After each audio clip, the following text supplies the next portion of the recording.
Hi, and welcome to the Gut Feeling podcast, Magefølelsen in Norwegian. I am Teresa Valentine, and today I want to continue on my little episode series on the drama triangle versus the empowerment triangle or dynamics. And right now I want to step into the rescuer role, which is, in my opinion, how we burn out and why people burn out.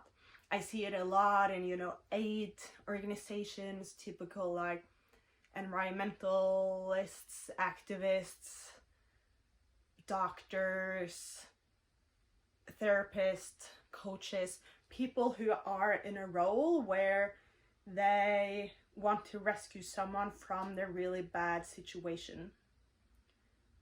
And this doesn't only go into the people who has these kind of jobs, it also goes into people's private lives. It also goes into normal corporations.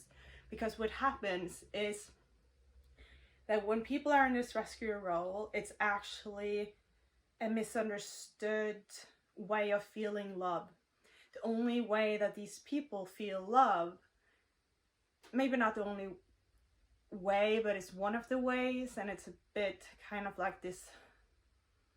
It's an attachment thing. It comes from childhood, and it's because they have this core belief that they are lovable when people like them, when they are of service to someone, when they can offer something, when they're of help. So what these people do is they come into a room, they come into a situation, they are in society, and they constantly look for someone that they can help out and rescue for themselves, to have an anchor, to have a role, to have value. It's sad. It's sad to realize, but it's very common. It's a very misunderstood way of love, because love has nothing to do with this. Love is something totally different. But it comes from childhood, and it's a wounding.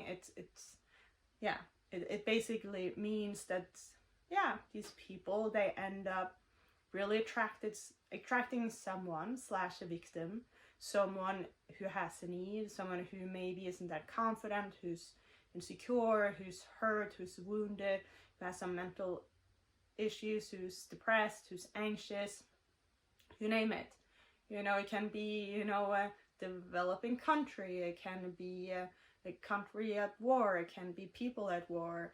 There's a lot of victims out there, and it, the environment, the planet Earth, and there's healthy and unhealthy ways of looking at these perspectives. I'm an environmentalist myself, but there's the difference is, do we go out and rescue, or do we believe in the ability to take care of oneself? Do we enable, or do we empower? When we enable something, and this is what the rescuer does all the time, is that they go in and they look at the person as if they're incapable of taking care of themselves. And what happens then is that the victim becomes addicted. They get the proof that they're actually not capable of taking care of themselves, that they need you. And this feels very good for the rescuer, because it's like, oh, I'm valuable. This feels really good. I'm getting confirmation of my self-worth. You like me. You need me. This feels very good.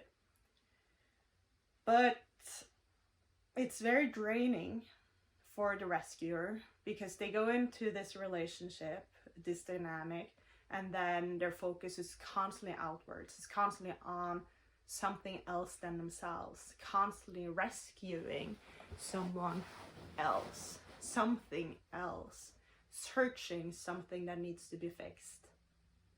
And really with the mindset that the world needs me. If I relax, if I take care of myself, everything is gonna go, downhill. I can't relax. I can't look away. I need to be on this. I need to lean in. I need to do and push. It goes I'm guessing a bit into kind of the anxious attachment. There's also some push there, definitely not avoidance. And what happens then with the rescuer is that the rescuer also has the mindset that they cannot help themselves. Someone else needs to. So they are at the same time the victim. So they're kind of stuck in this role where they're constantly focusing on someone else, fixing someone else, doing often a lot of things, but never looking at themselves. And the reality of things is the only person that can create our own lives is ourselves. No one else can. So if you're trying to fix me and I'm trying to fix you, we actually don't get anywhere, because you cannot fix me. I need to want to change. I need to create. I can't, not fix, but I need to create my direction, and the same for you.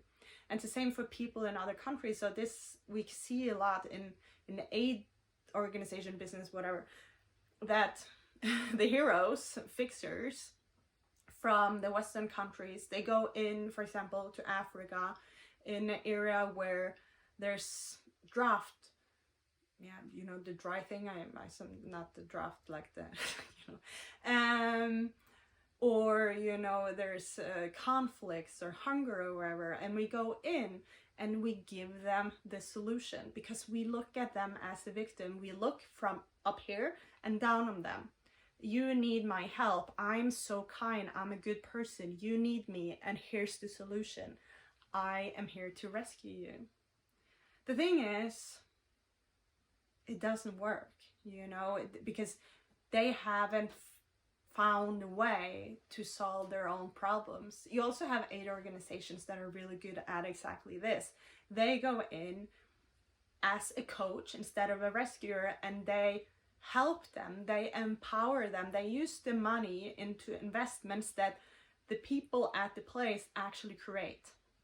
So they start creating solutions, because we, you know, me, the rescuer / now the coach, we go in and we believe that the people that live in this place knows the best for themselves, what they need, and can create better than us in the conditions where they are. And of course, it's a problem in these countries sometimes with corruption, so you need to find solution. I think CARE is a really good example of that, and how they, you know, make sure that the money is invested in a good way.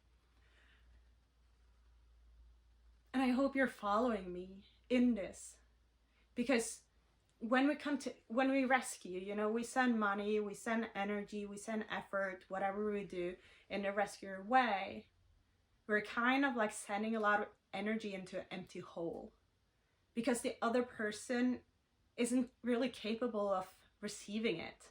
And what we're giving isn't actually gifts, it's enabling. So it's enabling their victim role. You have this a lot with, you know, drug addicts and alcohol addicts and whatever else addict, that the family and friends come in and then they enable them. You know, because sometimes, actually not sometimes, most of the times, things need to get so bad that we are capable and willing to start creating solutions for ourselves. Because when we start helping people and kind of taking away some of their pain somehow by helping them, then suddenly they're like, oh, this isn't so bad, so, you know, it's okay. But when things hit the fence and it gets really bad, if you've been hitting the wall with a burnout or really bad relationship or whatever, you know how this feels like. The pain is so big that you become like not interested, you're like, you find the power to look into like, how can I start changing? You start looking into like, how am I creating this? Like, what's going on here? What's the pattern? Like, something is off here. And you start digging and you start creating solutions for yourself. You start asking for help. Like for me, it's really hard asking for help. But at some point, you know, I was really digging down and, you know, the ashes. And I realized like, I gotta learn how to ask for help. And And suddenly the shame was less than my fear. Yeah, whatever. I think you get what I'm getting to here. So often we have a fear of doing something, and that's keeping us from doing it. But suddenly we get this huge pain in our life that is just like, okay, but this pain is so big that I'm willing to deal with the fear or the shame and break through and climb the fence and do whatever it takes. We kind of need to hit that. And that level is so different for different people. For example, I was dreading, for example, feelings and crying and these kind of things. So I really, really had to hit a fence to realize that, oh, I've been suppressing my feelings. I haven't dared to be vulnerable. I haven't dared to follow my dreams and work towards my goals because I didn't want to be rejected on something that was vulnerable, something I really cared about. I was kind of hiding from the world what I cared about. Even, men, I would kind of get shy and I wouldn't dare to say I like you. And at work, I would kind of like not say, oh, I would love to have such a position, because I would be like, oh, but I don't know these things. So yeah, like I'm very good at this, so obviously I can do this, but I kind of want to work with that. And I didn't dare saying these things because it was vulnerable, and I was afraid that someone would say, well, that's not within your position and that's not going to work out, or like, you really want to do that, like, but you're this kind of person, So it's keeping us away from doing what we really want to do. And the rescuers, it comes from a really kind heart. And they're not bad people, but it's misunderstood.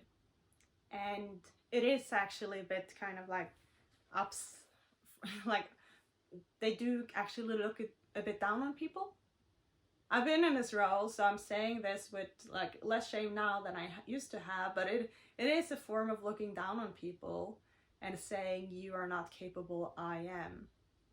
A lot of managers do this a lot. The managers that work too much, that are always like, oh, but my colleagues, my employees, they're not capable, and here I am on a Saturday still working, and they're at home, but I have to do it because they're not capable, and constantly in these loops of just like, oh, but nobody else is capable of doing this kind of job, I kind of just have to do it myself.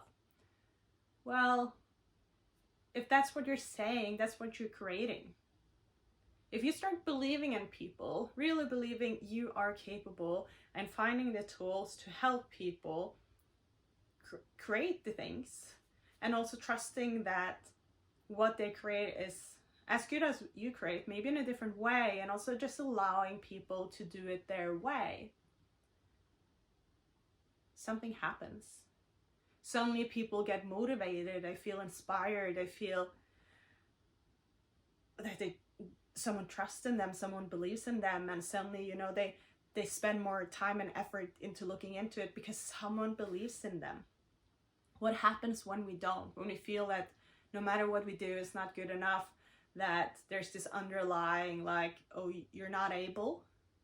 Well, they're not gonna be able.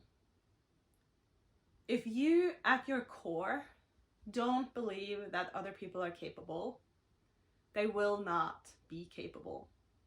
You will create this. So people can feel that energy that you're sending out.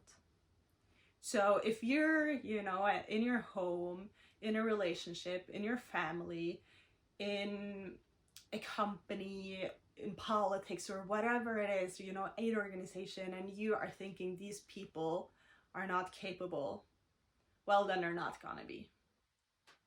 If you start believing that people are capable, people have a lot of power within themselves, they have a lot of strength, and they are super good, they are capable, and you push that energy and you're just like, I believe in you, I believe you can figure this out, how will you do it? And you walk them through the steps, and if they're stuck, and it's like, okay, But you know this, you know, come on, like, I know you know this.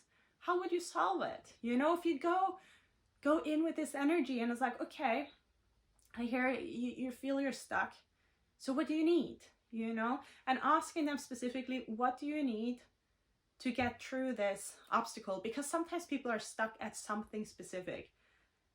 And maybe they don't have exactly that skill, but you know, teaching people to ask for the help that they need and where they can find it, and being like, okay, I'm available for you to ask specific questions, but you got to ask the questions and you got to show me and trust that I will be here if you're really stuck, but I really believe that you're able to do this, to run with it, you know, just run with it. You can do it. And it's your project, it's your life, you know, you can do it.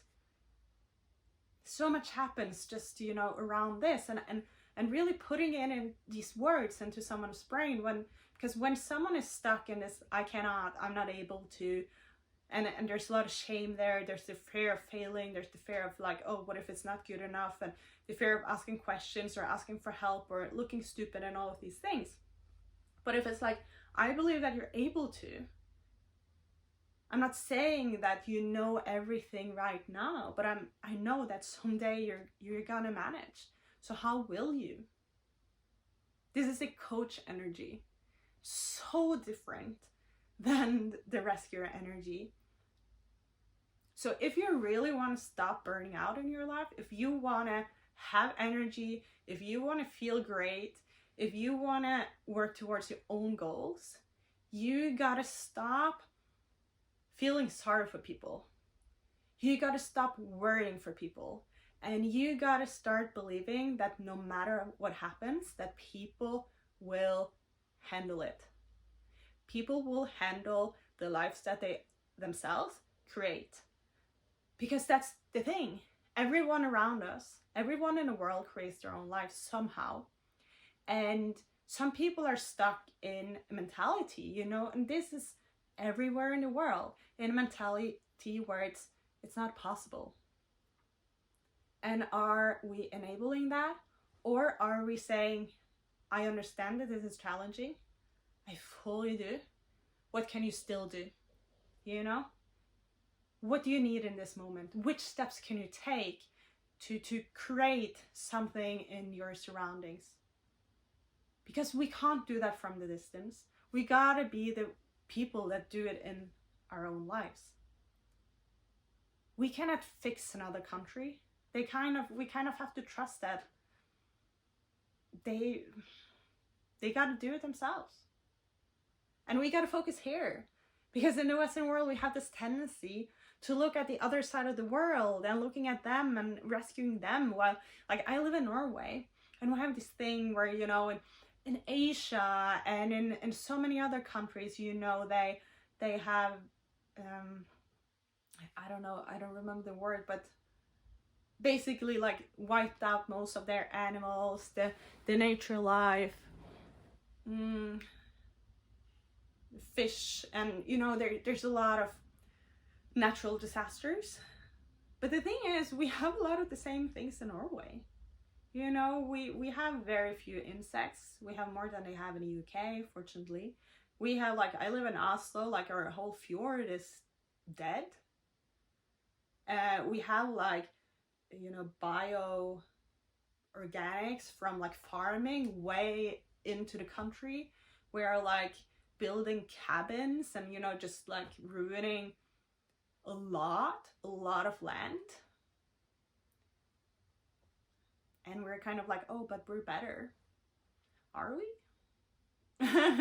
Or are we just, you know, also back in the victim role and kind of being like, no, it's okay when I do it, but we're gonna fix everyone else and blame everyone else for their problems. I guess this actually goes more into the perpetrator role, that is kind of like, oh, I'm not the problem, everyone else is, and pointing the fingers somewhere else instead of pointing at ourselves and focusing on ourselves. The only person you can change is you. And it's Mel Robbins has written a really good book about this. It's called Let Them.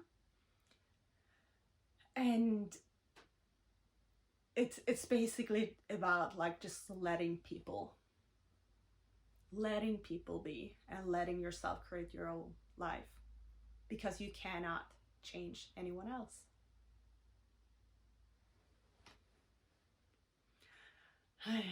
How does it feel for it to sink in? I must admit, I've been working on this in my own life for a while. I was on a sick leave, I was burned out, and I wanted to go into coaching and facilitation and talks and these kind of things. And I was just like, okay, but I like, no matter what way I looked at it, I was kind of like, still in a rescue role. Fuck, I'm still in a rescue role. And I just saw it like leaping into so many areas of my life, and like with friends, with guys that I'm dating, not just a rescue role, also a victim role and a perpetrator role. You know, it's so much just intertwined with my family and dynamics. And I'm just like, God damn it. And I was like, how can I do coaching? How can I do consulting? How can I do business analysis, research from, you know, the center point, not from like looking down at people from the perpetrator rescuer role down to the victim, or being in the victim state and kind of looking for rescuing or feeling attacked by someone, but really, you know, being like, okay, I can coach people, but I gotta do it looking into their eyes and looking at their potential, and not thinking like, poor you. No matter what happens in your life, when I think poor you, I'm sympathizing. I'm looking down at you. Sympathy is looking down at someone. Empathy is when we empathize. And it's like, that really sucks. You know, feel the feelings, be with the feelings, acknowledge everything. You know, cry, be angry, you know, be with the feeling. But then, what are you going to do with it? You know, if you're in that stage for too long, then you're in the victim role. And even, you know, when you're sad, it's a different sadness when you're feeling like the world is against me, nobody likes me, everything is hopeless, I cannot, nothing is possible. It's a very different energy than, I'm sad. I'm very sad that me and this person didn't manage to make it happen. I'm very sad that it didn't work out with this job, that it was something else than I thought it would be. That, you know, just really taking accountability for, you know, I'm sad that it turned out the way that it turned out. But we're in a victim role more when it's kind of like, when we're blaming the other person. And we can still be angry, you know, but also taking a bit of accountability into that equation of, okay, I'm angry that this happened, but actually what I may be angry most about is that I didn't set boundaries, because that wasn't okay. I'm angry that I allowed for this to happen for so long, because it wasn't good for me. I'm sad that we didn't manage to communicate better. And I would love to learn tools so that this doesn't happen again. I would love to get better at taking some pauses and breathe and reflect, and maybe go to a psychiatrist or a coach or to some workshops and have some breaks from these intense situations, so that I can think straight and not meet people with reactivity, because I see in this situation that I was reacting and they were reacting, and it was this battle of reacting, and in this we didn't see each other, and we didn't manage to listen to each other. It wasn't neutral, objective, it was just, you know, from this inner childing that often happens when we're fighting and we're in reactivity. Actually, we're not talking with each other from an adult standpoint. We're talking to each other from a triggered point of view, and triggers are they're always stored in our nervous system based on previous experiences in our lives, and these experiences are very often from childhood. And what happens then is that our nervous system is stuck at the age of when this happened in our life. And if that is at an age of 5 years old, we act as a 5-year-old. And our partner or the other person, it might be a client, it might be a colleague, it might be, someone on the street, anyone. And suddenly, it's a 5-year-old and a 10-year-old talking to each other from a triggered standpoint. And it's not very objective. It's just kind of like this ego, no one's listening, and both of us fighting, and both want to convince the other person. But it's actually not what is going on in a moment. It's just really old feelings that you can, of course, if you're really balanced and if you had contact with it, you can say to the other person, sorry, right now I'm not acting from an adult point of view, so I need a pause. And then that pause can be, for some people 5 minutes, and other people it's like, let's continue this conversation at another time. And if it's a really big trauma, this is gonna repeat in your life again and again and then again and again. And then you gotta deal with, maybe an IFS therapist or coach, and someone who really has experience with, these trauma triggers, and going into them and dissolving them, so that you can meet people as an adult and not with a triggered nervous system. Yeah. So it's valuable. And I would say, there's a lot of ways to get out of burnout. There's a lot of recommendations, but this is definitely the framework that has helped me the most from, really, spending so much of my energy on other people and fixing things that don't need fixing, giving advice to people that don't want advice, worrying about people after they left, and, just being stuck and, ruminating about all of these problems instead of just letting it go and asking people, do you need my help? Or letting them ask you, even better, asking people, what do you need in this moment? Because sometimes, people might have a huge problem and the only thing they want is to laugh. And you're like worried about them and you want to fix them, and they're like, actually, can you distract me? I could really need a break, And it's like, actually, I've been talking with a lot of people about this lately, and it's kind of depressing. It's always there. And I just need a break because, when I'm alone, it's there all the time. And right now I want to focus on something else. Isn't that great? Isn't that great? And a lot of people don't actually want our help. They are on top of things. They are handling it. And once we go into rescue mode, we put them into victimhood, and it doesn't feel good. It's not a good energy. And often people can even reject us. They can be annoyed with us, and then we feel frustrated because we're like, oh, I'm just trying to help. And it's like, yeah, but I don't want your help. You're trying to push onto me a gift that I don't want. You're forcing something on me, and you're expecting me to be appreciative to you. Well, I'm not, because I don't want it. I don't want your gift. It's not a gift when people don't want it. And of course, like, sometimes, we can set boundaries, and we can give people ultimatums and say, like, I see how you're treating yourself, and right now I actually, until you start taking care of yourself, I can't be a part of this, And that's stepping out of actually enabling and into empowering, because sometimes it's really like, oh, but I can't be around you when you're dealing with your life in that way, and that's okay. That's a boundary. But you cannot force the person to listen to you. That's another thing. It's a bit uncomfortable, but also very freeing.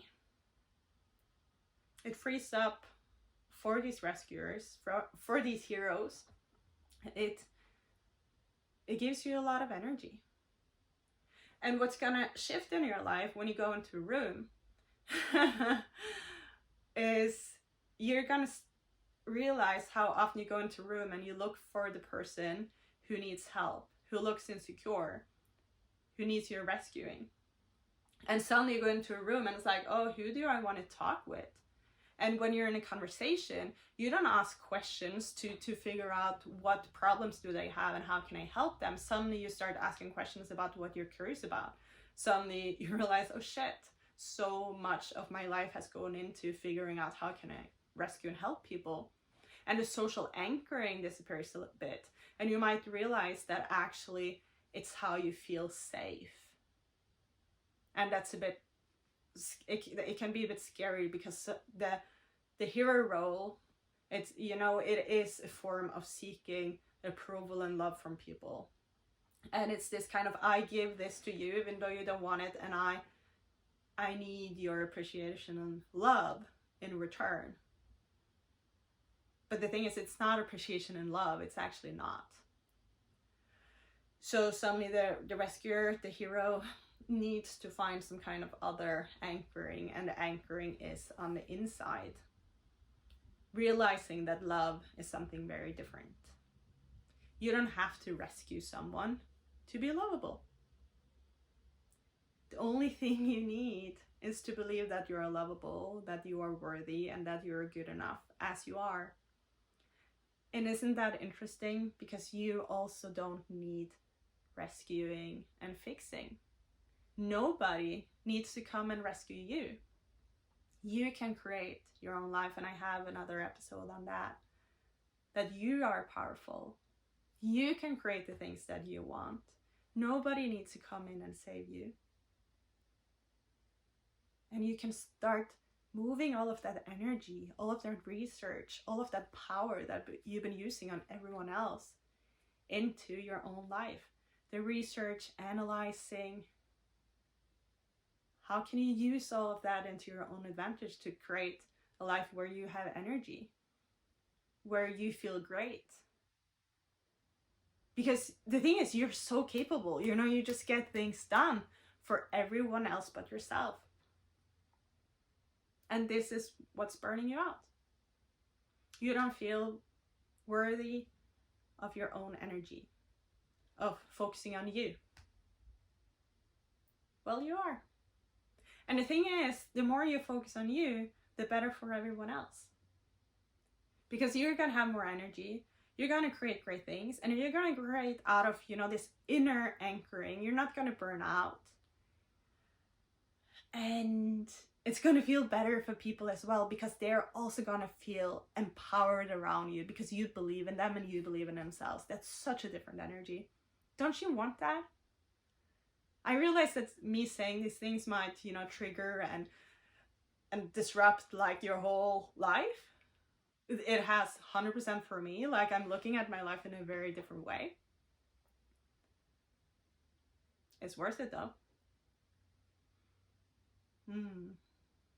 It feels good, because whenever now when I wake up in the morning and I notice my thoughts being like, oh, I don't know if I can, you know, I put on, you know, a playlist that is like empowering, and I kind of knock myself out of it, and it's like, yes, I can, I'm able to. And you know, some days, I'm not saying all days are like that, but it's gradually really like shifting. And it's transforming my life. And I see it in other people using the same tools as well. What I find is interesting about this is it doesn't only go into our private life with our relationship with ourselves, or relationship with our partner and friends and our kids, but also into our work.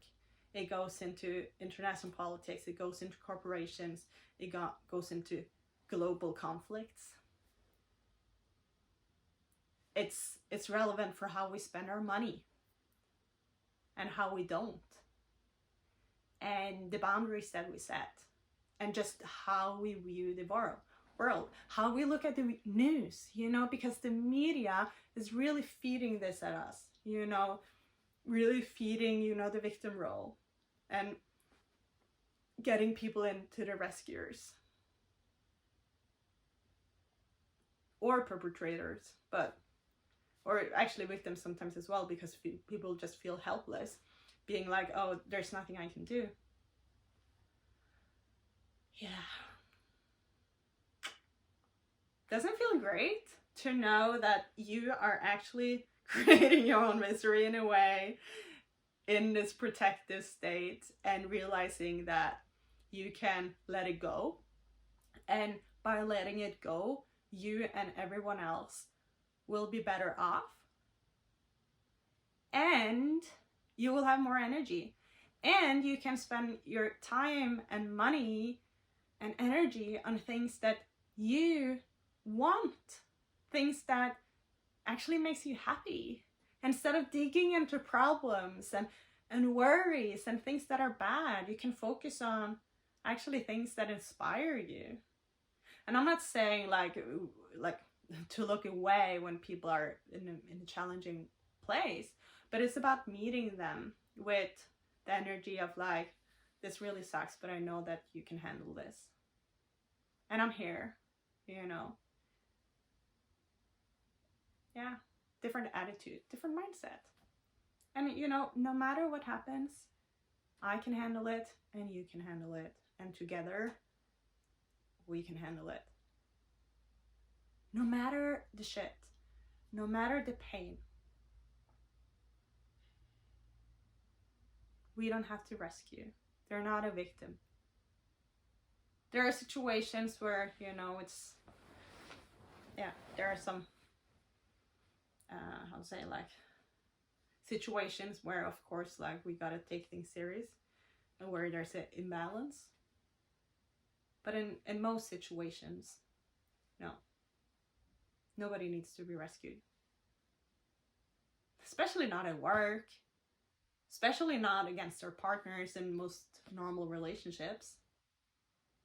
They just need help kind of like seeing clearly. Being focused. Not being in some kind of fantasy and only seeing their own perspectives of things. But bringing back the focus, the anchoring, not just bringing back, but bringing it into the equation, because to so big extent, we only see things from our own point of view, and we don't manage to see the full picture of things, and how much time and energy we waste into the things that are just not giving any results, and sometimes actually just making things worse. And I think none of us want that. All right, I'm gonna let that sink in, and I'm gonna publish the third episode, which is gonna be about the perpetrator role, which is the third dynamic in the drama triangle, and empowerment dynamics framework, which I'm just saying is mind-blowing. Yeah. If you want any coaching, talks, workshops on these matters, consulting, I offer this. I live in Norway, but I also work digitally. So you can tune in. I have some links in the notes below. Yeah. Good luck. And I really believe you can do this. And I really believe it will be good for you as well. If you are a rescuer or a hero, a lot of us like tapping into these roles. We can so easily do it in relationship dynamics, and this is one of the reasons relationships don't work when we are in this. So if your relationships don't really work, I really recommend tapping into this and seeing in what kind of roles you go into. And I would assume that you go into different roles and different relationships. Often it's more comfortable being in a rescuer role, or for some it's more comfortable being in a rescuer role, and for others, yeah, actually different things. But figuring out where you're most comfortable. And often, you know, in some relationship you're in a victim role and it's like, oh, it feels so good, but actually you don't feel empowered to do things, and you're really leaning on your partner and they're really like cuddling you. And in another relationship you're the rescuer and you're kind of like a bit annoyed with your partner, and they're constantly going into this victimhood role, and maybe you're going into the perpetrator role and you're just like really frustrated with them, and then that builds up on the victim role as well because they get really scared. You're kind of triggering some of their parts. Yeah, it's a big framework. I also have more information on this on my webpage. It's also in the links below, so take a look at it. I also have other videos and podcast episodes on these topics, and more is definitely coming. I have kind of like a podcast boost coming up with a lot of power and empowerment. So tune in and make yourself a good day.